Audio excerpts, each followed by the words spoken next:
That's Michelangelo's famous Sistine Chapel representation. And there's some cool things about this. I mean, you got to wonder, this is an aside, and I don't know if it's a credible aside, but it's an interesting aside, so that's a form of credible.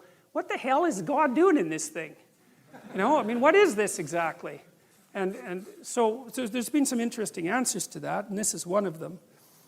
So there was a group of scientists about 20 years ago that were remarked on the precise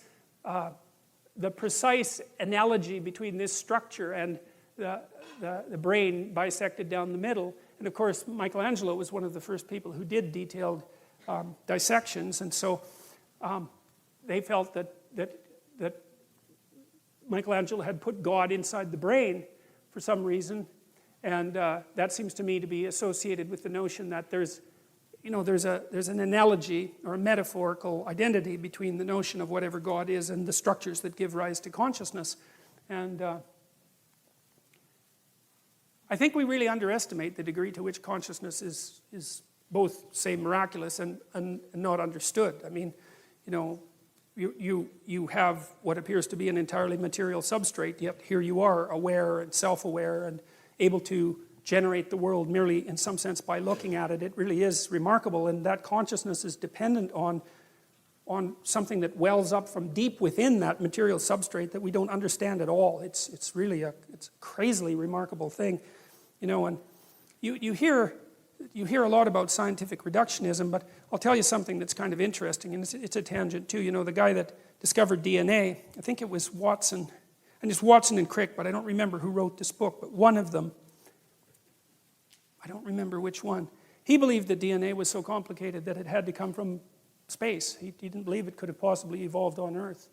And so, like a lot of these people who are used as exemplars of scientific reductionism aren't like that at all when you actually read what they had to say, right? They were very aware of the limits of their own knowledge. And I mean, DNA is something really quite spectacularly remarkable. It's an eternal substance. It's been around for a very long time, and the idea that we understand it is a very stupid idea.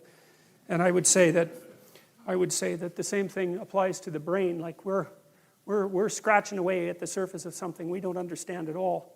And so it's quite interesting, I think, that, and maybe Michelangelo had enough gall to do that. It's certainly possible. I mean, he had enough gall to...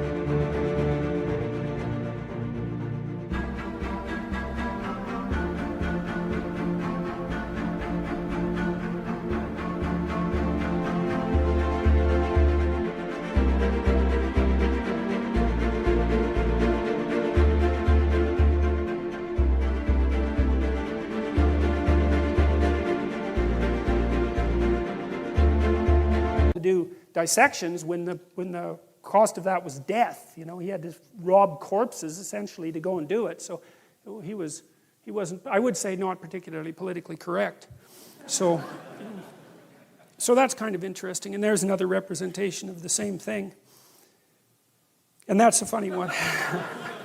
I had to throw that in. I don't know how many of you know this, but there's this joke in the atheist community. I think it might have been started by Richard Dawkins, but that might be wrong, that it was just as reasonable to believe in the flying spaghetti monster as it was to believe in God. And that's the flying spaghetti monster, by the way. And so that's called touched by his noodly appendage. And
Anyways, it's not very sophisticated, but it is funny.